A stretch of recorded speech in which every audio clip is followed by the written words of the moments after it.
Hello, welcome again everyone to today's session. As I just said, we have people from all around the world tuning in, and you will see that appear shortly in the Q&A box. I am very happy to share this next 45 minutes or so with you, our incredible community of coaches. So as I said, welcome back, 2017 pre-summit day 10. It's been a very enriching experience so far. My name is Stacey.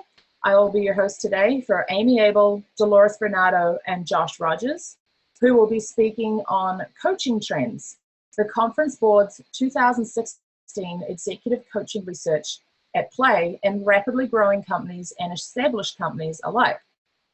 So let's all get ready. We'll turn off all distractions, grab yourself a pen and paper, and prepare to dive right in to discovering these latest trends in the industry and start developing strategies for how you can take advantage of them in your business. If you've attended a session with WBECS before, you can attest to the fact that we are here to bring positive change to the coaching industry and significantly raise the global standard of coaching.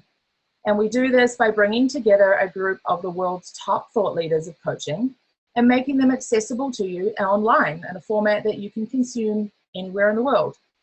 So throughout this pre-summit, you will experience the value that you will find at the full summit. And we want you to experience this life and career-changing content, whether or not you purchase a ticket to the full summit, so that you can improve yourself as a coach and in turn improve the lives of your clients, which after all is why we are all here today. So if you do want to take this learning experience much deeper, we have a number of ticket levels to the full summit available. So you can hear these speakers again and also have access to all recordings and resources from the pre-summit. I'll be sharing a link with you at the end of the session to learn more. And also we'd love for you to join us in our goal of raising the global standard of coaching. The best, easiest way you can do so is to share the sessions with a coaching friend or someone in your coaching group. They will love the quality and variety of the sessions available this year, plus all of the different options we have to network with your peers. So if you are interested in sharing this with your colleagues, please type the word happy into the Q&A box if you have not already done so on a previous session. If you have done so already and are just looking to share the enthusiasm, we welcome that anyway. But if you type the word happy in the box, we will get you an invite out to share with your network. Okay, let's get started. So welcome again to a very special session with Amy Abel, Dolores Bernardo, and Josh Rogers. So Amy Louie Abel is Managing Director of Human Capital at the Conference Board and leads research efforts focusing on leadership development, human capital analytics, organizational learning, amongst many other topic areas. Dolores Bernardo is a leadership and team coach and consultant based in Silicon Valley. She has 20 years of experience as a talent development leader, diversity and inclusion advocate, and she was most recently with Airbnb as their leadership and team development lead. And Josh Rogers is the enterprise executive coaching practice leader for Walmart stores, where he is responsible for global coaching infrastructure and strategy, cater management, internal coach development, and he also works as an internal coach with Walmart also. So with that, welcome to our wonderful panel. I'm very excited to turn it over to you. Welcome, Amy, Dolores, and Josh. Hi there. Good day, good morning, good evening to you all. I'm Amy Abel. Thank you, Stacey, for that introduction. And I don't think we need to introduce ourselves too much more since Stacey did that great introduction for all of us. But I would like to thank my co-presenters, Josh and Dolores. Thank you for joining me today. We're very excited about this session, and we want to share with you not only research, but we also want to share the practice implications of the research, right? So this is a very helpful, we hope, presentation around the details of what's going on with some of the executive coaching trends. And let me first start off by telling you a little bit about what the Conference Board is and this report that we've put out. So the Conference Board, for many of you that may not know, we are a nonprofit research think tank based in the US, and actually in 2016, we reached our 100-year anniversary. So we're 100 years young of an organization for a think tank. Our mission is to support organizations by providing research and insights to improve businesses and therefore improve society. One of the topics that we focus on in the human capital and HR space that I exclusively focus on is around executive coaching. We've actually been doing research in executive coaching for about 10 years now. So the 2016 report that I'm going to share with you a little bit today is the 10-year anniversary of this. And we basically go around the world. We ask executives who manage coaching within the companies. So we're not asking coaches. So many of you may or may not be familiar with this research. We ask executives that manage coaching programs within their organization what's going on with coaching. And then we present the research in itself. So for 2016, our report showed these emerging themes and trends. And just to tease you, today we're only going to talk about the first two: increased focus on developing coaching cultures and the growth of targeted coaching. And because I would like to tease you that there's actually a lot of great information in this research, you need to join us for the full summit, and we'll go through all 5 of the key trends that came out of the 2016 report. So with that, I think we can sort of jump into the first one. And the way we'll focus this session is I'll talk with just 1 or 2 slides about the specific trend that you see listed. And then I'm going to turn it over to Dolores and to Joss and tell us what's going on, right? What's going on in practice as it resonates with the research in itself. And so you as a coach, I hope, will see what are on the minds of those who manage, do, and execute coaching within companies around the world. And these are generally, the research, by the way, are generally larger companies, but so they're not startup companies, for example. They're generally larger companies, but it's not only the very, very large ones. So it's a wide range, and there's lots of data in this report that we will not have time to get into. But let me jump into the first theme: increased focus on developing a coaching culture. So I'm advised, as a researcher, I'm advised by a group at the Conference Board. We call it the Enterprise Coaching Council. And they are basically a group of executives that manage coaching in different organizations. And they get together a few times a year and talk about what's on their mind. And they had advised me to say, what's going on with this coaching culture? We want to learn more about it from a research perspective. What is it, and what are organizations doing? So we also found out what are some business issues pushing the need for a coaching culture. What we see are, these trends and themes that you've been hearing about, probably in the press or online: looming productivity crisis, labor shortages. Those of you may not know, we actually have our powerhouse economics team here at the Conference Board. We have been predicting labor shortages in mature economies for a number of years now. We have a lot of great research around that. It basically means you will not have enough people, especially with the right talent, that you will need for your organization. And that creates a talent crunch. You're going to have to spend more and increase compensation to hire the people that you really want. This is a problem for organizations. Of course, retaining them is also a problem. Spurring innovation. Research shows a leader is a key component of whether your team and your organization is innovative. How do we promote that? You hear about the millennials' need for continuous feedback. I would argue that millennials and non-millennials would all like more feedback. And we want to know how we're doing and how we could do our jobs better. And finally, redefining performance management systems. We hear a lot about that. Everybody wants to throw out their performance management system. Everybody's, dislikes their system. But if you pull something out, you have to replace it with something else, right? You still have that need to develop individuals. And whether coaching is part of that is the question that you can ponder. So what are organizations actually doing? What are their strategies for developing a coaching culture? And you can see the greatest percentage is they are integrating coaching into talent management processes. And those are examples of things like that. And I'll turn it over to Dolores and Josh in a second to highlight, but things like integrating it into leadership development programs, or integrating it into performance management processes, as I just hinted at, or different ways. How do you integrate it into day-to-day conversations? The second reason, developing leaders and managers at all levels. We all know historically coaching was for the top of the house. Well, now organizations understand and realize the benefit of coaching and would like to bring it lower, right? Reaching lower levels of leaders in the organization, not just the top of the house. How do we include coaching and performance expectations? And how do we have senior leadership continue and communicate the need for a coaching culture? What is that about? So let me move on. First, if Stacy, you could help us with the polling question for the audience. Yes, absolutely. All right, so we have a polling question there, folks. We have a couple seconds to take some answers there, and it looks like so far we have, about 2/3 are yes. No's are getting closer, but the majority is yes. Okay, so that's great. Let me know when you close. Oh, okay. So there we go. Perfect. So we do have organizations out there that do focus on leaders' coaching skills, right? So there's a need for that. And maybe this is a great time for me to turn it to Dolores and say, Dolores, as as Airbnb thinks about developing its talent and scaling the organization, how does the culture of coaching fit in? What is that like for them?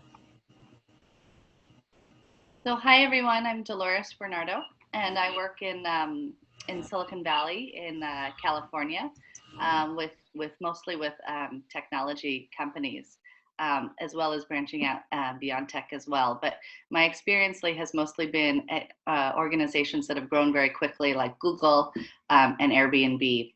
And in these kind of what we call hyper-growth organizations that are growing quite quickly, expanding their footprint in a very short amount of time. And just to give you an example of that, of the challenges that we faced, many years ago when I joined Google, and I was at Google for about 8 years, it was 15,000 people. And when I left, it was 70,000. So just in 8 years, we're talking about an organization doubling and then doubling again. And similarly with Airbnb, Airbnb is an organization that has a similar size footprint as Hilton Hotels. And Hilton Hotels is about a 100-year organization, and Airbnb is about a 10-year organization. And so that's what I call kind of hypergrowth, or also in the Airbnb case, a very much of an emergent organization. So a few things that I wanted to talk about in relation to how these trends are playing out in newer companies that are trying out learning and development for the first time, is one of the things that we identified is when I was with Airbnb was that coaching was an opportunity. Teaching coaching skills to leaders was an opportunity for us to scale a leader's ability to grow their teams quickly, right? Because when you're managing in hypergrowth, you're having to do your job well, grow your team, and then instantly be able to pivot to the next problem to solve, right? And maybe your team is growing, maybe your team is adapting and doing starting to work on a new business unit, within the next 6 months. At Airbnb, oftentimes we would say things like, we won't know this company 6 months from now. It'll be another brand new company because of all the changes happening so quickly. So when we looked at that, and I saw kind of what the challenges are that the leaders had, I said coaching would actually be a great skill to lean in with for one of the first skills that we taught leaders. Because of its ability to help the manager scale their own ability.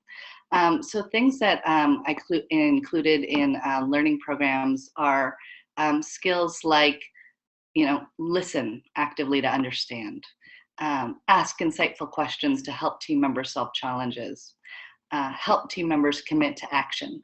So things that a coach would do. And so with that, so definitely including those skills in the talent management. So whether it's performance development or the actual learning objectives of the course, including breaking down coaching skills and including them.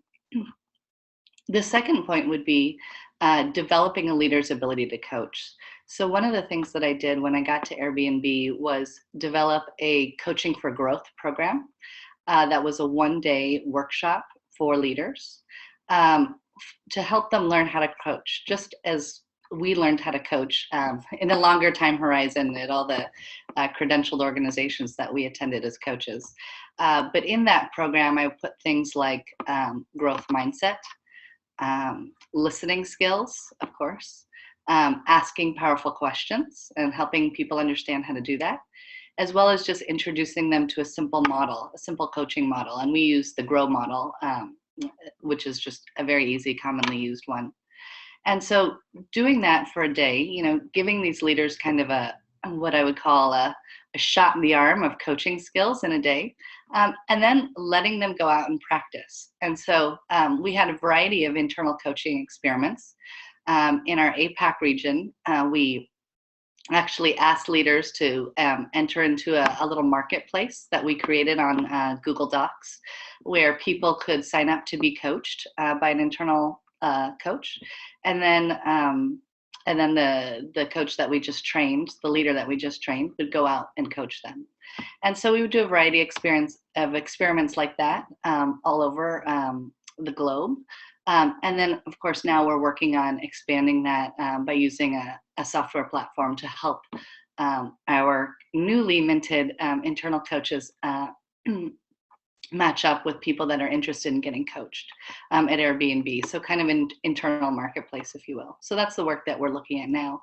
But one of the things that we've seen in terms of the benefits of this sort of work is that this not only develops a leader's capacity to coach others in the organization, but of course coach their own teams.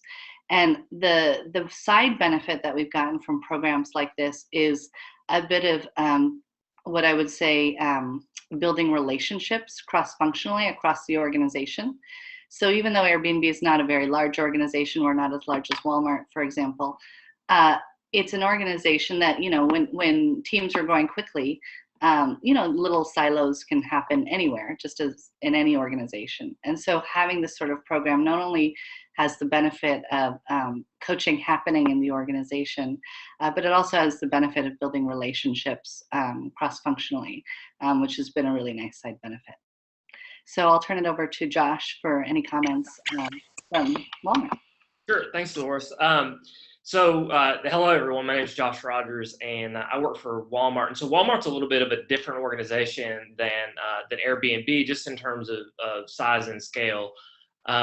So we're in 28 countries around the world and there's about 2.3 million of us. And so Dolores said something about scale a moment ago. And so anytime that we do something at Walmart, the first question that someone will ask is it scalable? And when they ask that question, they mean, is it scalable to the extent that we can get this to 2.3 million people around the world?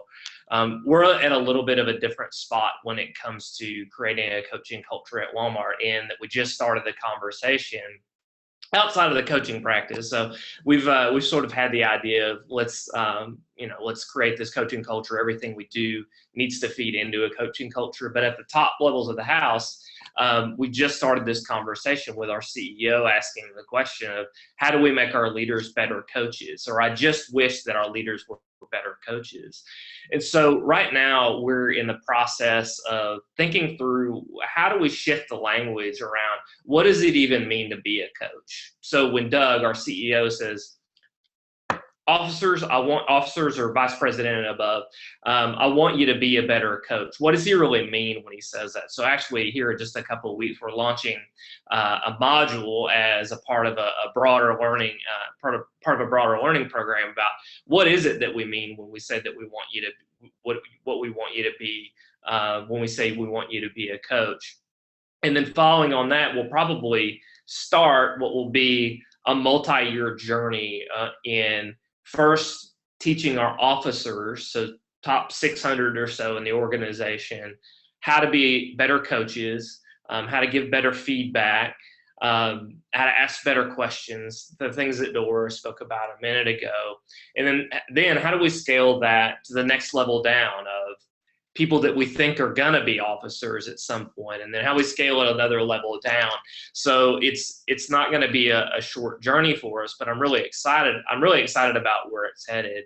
I think one of the things, backing up just a bit, that it's really important if your organization or if you're working in an organization that that wants to create a coaching culture, is getting really clear about what a coaching culture is and what that really means.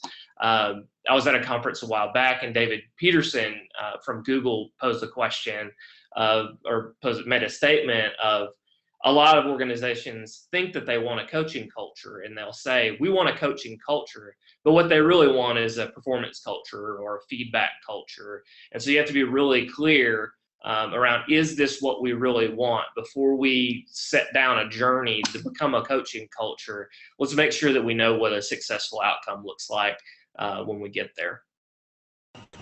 And great, Josh, if I can jump back in there, that's a perfect suggestion to our audience, which is for both, whether you're a startup 10 years old or a Walmart, with global footprint, where you are as an organization and what do you actually really mean when you integrate coaching or coaching culture. And so that's what I hope the audience will appreciate as much as I do, which is the contrast between the two of you talking about how this is represented in two different organizations that are wildly different. Coaching, from my view as a researcher and the organizations that I've been working with for quite a number of years now, coaching as a demand is growing and growing significantly. But it is expressing itself in very many different ways and very many different methods. Whether it's a large company, small company, startup, or very established, there's a role that I see coaching being utilized in very, very creative, different, individual ways. And that actually leads me to our next trend, which is the growth of targeted coaching shows organizations customizing their approach for leaders. I'm sure many of you know, because you're in the coaching space, that leadership development continues to evolve dramatically. And what I see, again, as a researcher, is leadership development only increasing in significance and in investments, by the way, but it's done in a very customized, holistic, personalized way. Gone are the days where you just sort of send leaders off somewhere to some program for 2-3 days or 2-3 weeks, and somehow magically they come back as a transformed leader. Right? We know that that's not necessarily the most impactful way. There's nothing wrong with having programs, classes, or executive education, but it's actually now part of a customized approach and a holistic approach to developing leaders, which often includes coaching. And that's what I see a great deal of increasing attention on. And so targeted coaching is one of the ways that we see organizations really narrowing it down. Now, many of your coaches, you know where the world comes from, right? Because the Conference Board has been doing this research for 10 years.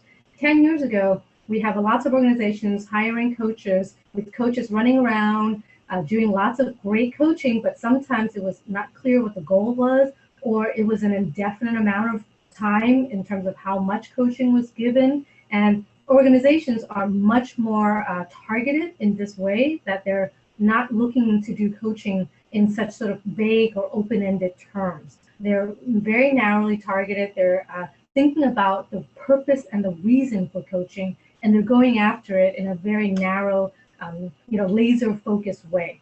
So this chart, I'll tell you, is what we asked: how are you using coaching currently? And then how are you using coaching for the next 24 months, sort of in the near-term future? Right? And you can see the list of targeted types of coaching going down the column there. Development-focused coaching is what we call future-focused coaching. Right? This is not to fix an executive. This is, you are high potential, you are a rock star, and we're going to prepare you for the next role of the 2, 3, 5 years down the road. We want to enable you and empower you to be ready for that future role, because we see you as a great leader for this organization. That's what we mean by development-focused coaching. Of course, we still have 360 debriefs. Performance-focused coaching is more on the sort of, you need something in your current role, like increased strategic visioning or business acumen in some way. And you need that in your current role to do better in your current role. You just need enhancement. We have transition coaching. We see a great increased focus on transition coaching. This is where leaders move from one situation to another, whether it's from the outside to the inside, whether it's from one geography to another geography, one function to another function, or one level of leadership to a new level of leadership. All of these scenarios are transitional situations where we know, the research tells us, these are high rates of failure points for our leaders. So we have a lot of organizations empowering these leaders by pairing them with a coach, whether it's 3 months, 6 months, or even a year, to help them transition. We see a lot of interest in career coaching, onboarding coaching, team and group coaching as well. and a diversity and inclusion coaching, which we define as two things. One is enabling those that are underrepresented in your organization to be, get further exposure to different experiences. Or it might be a leader that perhaps needs some help recognizing their unconscious biases. So we have those in this as well. But you can see from the list that development-focused coaching, focusing on the rock stars, the high potentials, and those that really drive the business forward is where organizations are investing their time and their attention for coaching. So let me turn that over to Josh and say, Josh, what's going on at Walmart? Why is Walmart doing targeted populations? What's going on in the business, and how are you doing it? Can you share some insights with your work? Yeah, absolutely. So just from a contextual standpoint, Walmart came from a really immature place with executive coaching about 3 years ago, where we weren't doing any of these things around being really targeted for who we're getting executive coach. What are we doing with that person at what point in their career? And so what we've chosen to do is get really clear around the who. Of who is going to get an executive coach at Walmart, and our coaching falls into 4 different buckets that surround accelerated development for our top talent associate. That are either officers or that are potential officers. We feel pretty strongly that they're going to be. And it's interesting that you mentioned just the growth in 2 areas around the really future focus. So 2 of the areas that we look at when we're going to get someone an executive coach, one being that we're preparing them for some sort of transition. We want to make sure that whatever gap or that they might have, or whatever development area that might need to be honed before they're moved to a role with increased responsibility is properly developed, so that they're comfortable in moving into that next role, and that next role, and they can really hit the ground running. The second bucket is around once we've moved you into a new role, and you mentioned transition coaching, and that's you have a high likelihood for failure when we move you into a new role. How do we help accelerate that transition, accelerate you into role, so that you make an impact more quickly than you might have earlier? And then our other 2 buckets around external hires and the key roles, and just top talented leaders that we do see as having a future in the organization, maybe not immediate, but that do need some additional support within their role because a need is surfaced. So we spent a lot of time figuring out, who do we want to get a coach, and so then we had to figure out the what. So what exactly do we want to do with these individuals? So we track with the industry around the way that we structure our engagements. Most are 6 months in length. Most have an interview-based 360.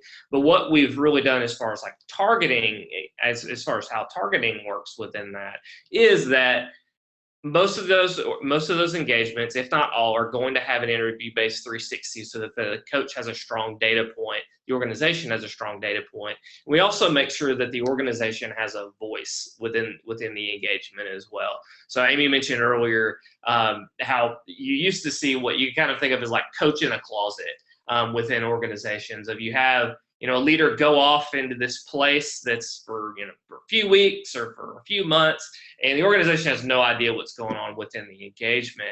But what we're seeing not only at Walmart but across the industry is it's a necessity for the organization to have a strong voice in what the individual should be working on as they're going through these targeted coaching engagements. And I think also, Amy, you mentioned when we're looking at where group, team, diversity, were some of those areas that you saw with lower percentages on the last slide as being emergent within the coaching field. And so you could kind of think of almost the last half of those, the categories there as being emergent. The coaching as a whole is trying to figure out really where all those things fit. What are sort of the guidelines around how do we want to use those? When do we want to use a group or a team coaching type of an intervention? And so if you think back to 15 or so years ago, that's exactly where individual coaching was. And so you sort of see this organizational pull for how do we scale coaching more broadly for group type interventions. But vendors, internal practitioners are having trouble articulating what exactly that means, when exactly to use that sort of intervention. So it's going to be interesting to see over the next few years how that sort of catches up with the rest of where individual coaching is going right now. And Josh, can I come in for a second? And Stacy, I realized maybe we should pause for a second to take a question after my comment, and we can jump to Doris and ask her also for further comments on this targeted coaching trend. Before I go to you for a second, I did have a quick comment. I did note one of the questions that came in was reflective of this chart and whether overall trends of coaching use are decreasing. And I always say, no, don't compare the left column to the right column. Compare the columns within itself, right? So meaning that transition coaching is actually moving up in the next 24 months in terms of use to either second or third place, depending on the numbers that you're looking at. Whereas in the left-hand column, current usage, transition coaching ranked 4th in the targeted types of coaching that is being used. It's actually moving up into second or perhaps third place again, depending on the number that you're looking at. So we see growth in transition coaching, and the left column doesn't reflect need of the future in terms of coaching. My research in the last 10 years we've been doing this is there's only been significant increase in the use of coaching in organizations. So this is just a narrow focus in how they're looking at the different types of coaching. But definitely career coaching is on the increase, transition coaching is on the increase, as well as even development focused coaching, of course. So let me turn it over to you, Stacy. What's another question that we could have, perhaps Josh and should I comment as well? And before we go to the Q&A? Sure. Yeah, so I just wanted to mention and thank you, Josh, and it was really helpful to hear about what was happening at Walmart in regards to targeted coaching. I've also seen this trend in companies as well, and what I would say is I've seen an increased interest in what kind of a hybrid of transition and performance coaching. And I've seen some research that showed that you can take kind of one high performer who's awesome in one area and put them in another area, giving them a new role, and they might not be so high performing. And I'm sure, similar research is out there that maybe you all have seen.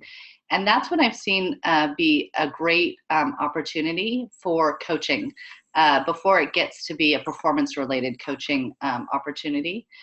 Is keeping it in the realm of transition. They get a new role, a new team, a whatnot, and a coaching engagement. It doesn't have to necessarily be a long one, a developmentally focused one, but some sort of support of coaching while they transition to that new role really helps set them up for success. So I've certainly seen that. Amongst millennials, what I've seen in terms of interest is a lot more focus in including career coaching within the coaching engagement. So they might be coming in for a different sort of engagement. Maybe it's related to development, 360 performance. But I've always seen with my millennial leaders, some element of career coaching, kind of personal coaching come into it as well. Do I want this role? What do I want out of this? Things like, do I want to have a family, or how do I want to organize my family?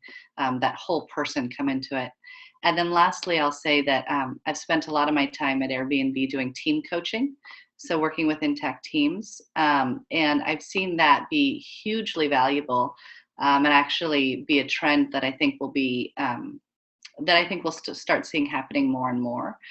Because I think in emergent organizations, but probably in established ones as well, groups are constantly reforming. And so some sort of support for a new leadership team is also helpful.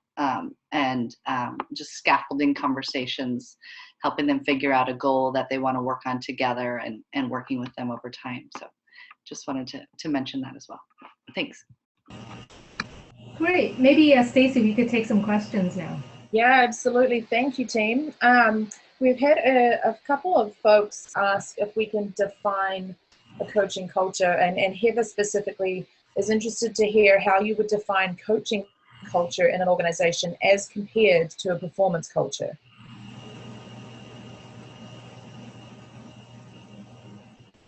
Well, I can jump in real quick, and then maybe I'll turn it over to Josh and Dolores if you have a comment. I think we had mentioned earlier that it's actually up to you, the organizations, to define what a coaching culture is, because we're finding that it really means something different. Even the word coaching means different things to different organizations. I talked to a lot of executives where they had to be very clear about what coaching was, what mentoring was, what, the combination is there, sponsorship, what is that, right? So there's lots of different terminologies that the organization needs to define.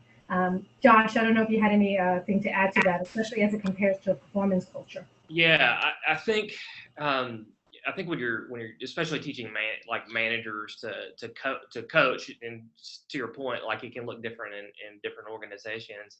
I think it's the key difference in when this presentation is over. If Dolores and I are having a chat, and Dolores reports to me, do I say, Dolores, how do you think that went?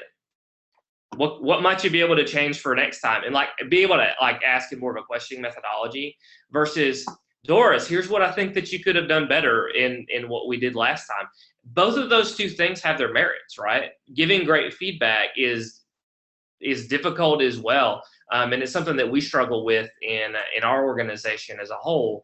But I think for those of us that are pushing for what is a true coaching culture, we see more of the merit of taking a few more minutes and asking the question of, how do you think that went? What could you do differently next time? Versus, here's how I think that went, and here's what I think that you could do next time. Great, thanks, team.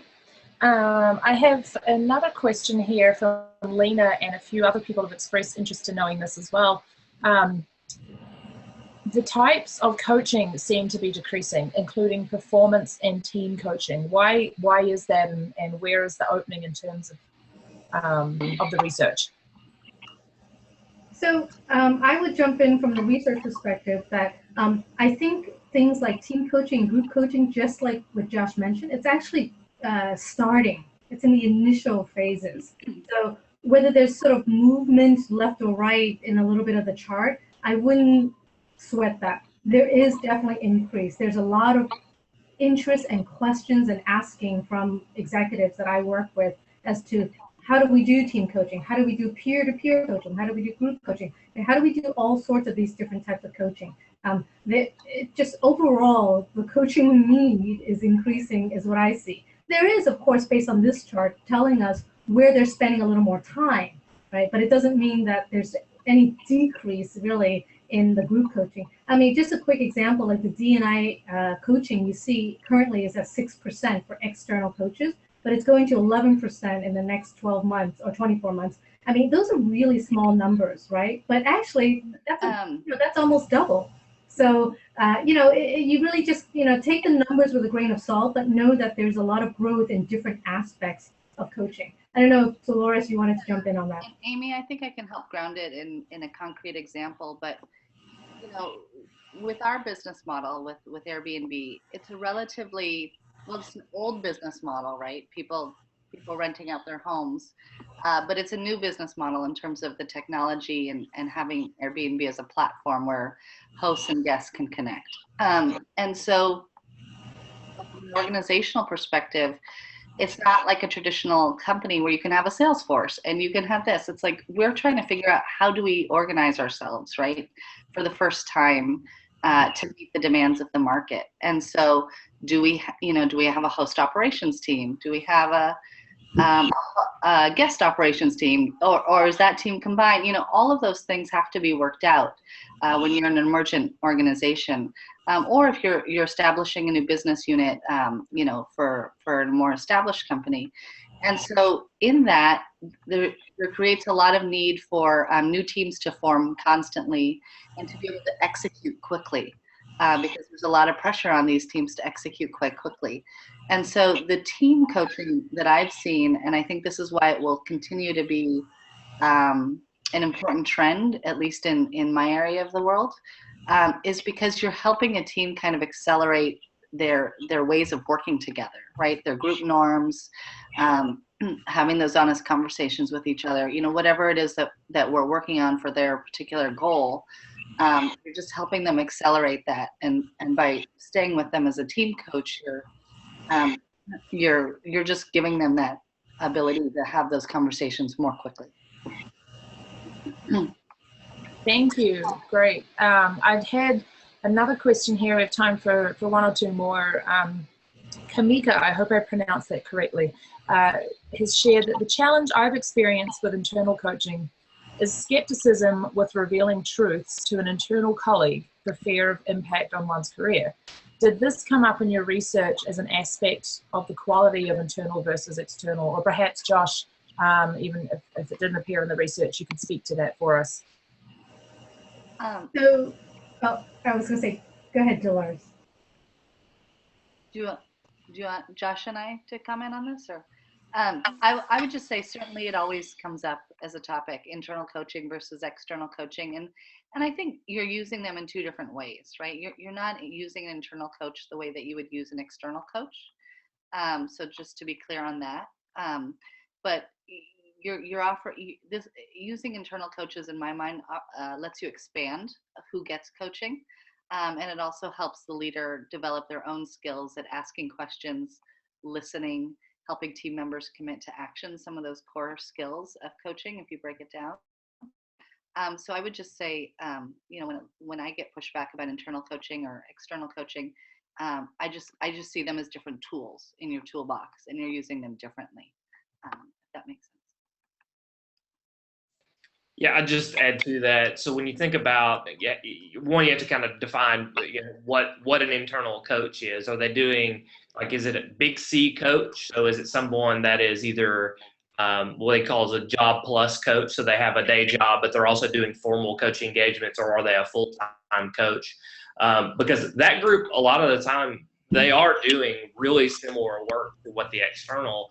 And so from just from a structural standpoint, the career risks around, do I really want to give somebody this feedback, or can I ask them this? I'm not going to coach anybody that's in my direct line of command. That's the biggest thing when you're managing internal coaches, is you don't put them at risk for that kind of thing to happen. And there are just different ways that you handle it. And as an internal, you do have the benefit of knowing the internal politics, knowing the internal landscape well enough that hopefully you've educated your internal coaches, or if you are an internal coach, you've educated yourself enough to kind of know where those are, and know where to insert yourself and assert yourself, and where not to. And let me jump in for a quick last comment, which is, from a research perspective, we definitely see concern around the confidentiality of skepticism of an internal coach. However, if you join us for the next full summit session, I will tell you some of the numbers and the growth on internal coaching and what's going on specifically. I have a couple of charts and graphs to really emphasize and share with you what's going on in that space. Organizations are using internal coaches, and they are figuring out ways to put parameters, as Josh and Dolores have been talking about, around either the specific use or procedures or policies, if you will, that will manage some of that skepticism or confidentiality concerns that the coach and the participant may have. So I will leave it at that, because we definitely have a lot of details and data around that from a research perspective. And I want to invite you to join, as you can see on the slide, October 26th at 9 a.m. Eastern Standard Time. And Stacy, I don't know, do we have time for any more questions? We might be able to, if you're able to stay on for a few minutes afterwards. I just wanted to share with folks a few other bits and pieces before they head off. Thank you, by the way, for all those wonderful questions, and thank you to the three of you. That was really great setup to have a panel of three experts all sharing their ideas together. That was awesome. So folks, I hope you did enjoy that session. I know I did. We do ask you to share WBECS with your colleagues, as we know they will enjoy it as well. We have just a little under 2 weeks of sessions for you to enjoy, as well as the implementation mastery sessions, which are about to kick off in about 15 minutes. As I said earlier, if you are happy to help share WBECS with your friends and invite those coaches that are coaches or wanting to learn coaching skills, just go ahead and type happy into that Q&A box, and we will get an invite out to you to pass on. So to see the recording of this session as many times as you like, as well as for all of our pre-summit sessions, plus access downloads and other great resources, as well as attend our full summit, of which, as Amy just shared with us, Amy, Josh, and Dolores, full summit session will be October 26th. The full summit will be a year-round learning experience this year, and so you can check out your options for joining that at this link, which I am posting in the chat box right now. So go ahead and take a look at your options to access all the recordings and attend the full summit there. That's in the chat box right now. And while we will have to wrap up this webinar here shortly, we do want to keep the conversation going. You all have such brilliant ideas and comments that I can see you sharing. And there are a few ways to keep the learning going. So in a few minutes, as I said, we have our implementation mastery session starting. They are likely to fill up in about the next minute or so. I checked earlier on, and there's about 13 seats left. So go ahead and make sure you grab one of those. These are small, focused online groups known as tables for you to hop in and chat about the session with your fellow coaches. So I am posting a link to that in the box as well. That is wbecs.com/connect. You will hop in there, you will see your choice of tables to join. You simply just put your name down for one, and like I said, they're starting in about 13 minutes. And once you hop into that page, you will also see a second option to join our newest edition for this year, which are roundtables. And again, these are also online table discussions, but they take place at a variety of times. And they are focused on any number of coaching topics, a really great way to meet your coaches in your community. All of this is provided complimentary with your registration for the session so far. So go on in and get to know your fellow coaches. We also have a dedicated Facebook post for Amy, Dolores, and Josh's session today. And I am sharing that link into the chat box as well. And so you can go in there later on today or tomorrow and just continue on the conversation, chat about what you learned today. Amy, Dolores, and Josh, if they're able to hop in there and join in the Facebook comments, I'm sure we would all love that. So take a look in there, and of course there's another great way to make connections as well. So with that, everyone. Stacey, can I jump in just for our last invite? Sure. To the audience, I briefly mentioned the internal coaching.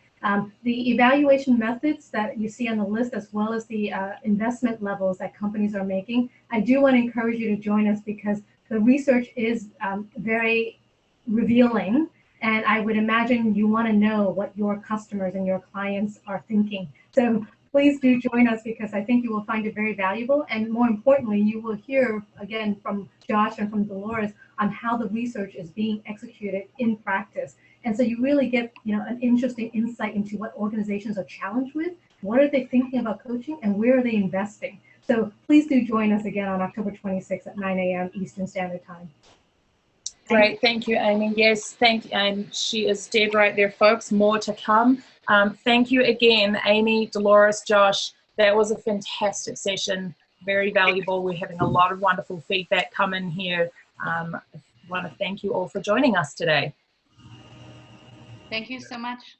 Thanks for having us.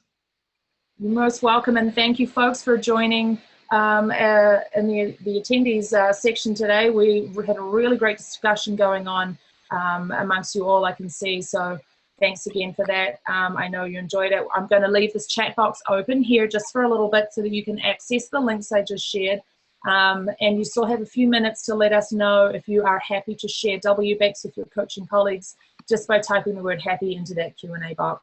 So thank you, everyone. Have a wonderful rest of your day, and we will see you on our following sessions. Thanks, Stacey. Thanks, everyone. Bye.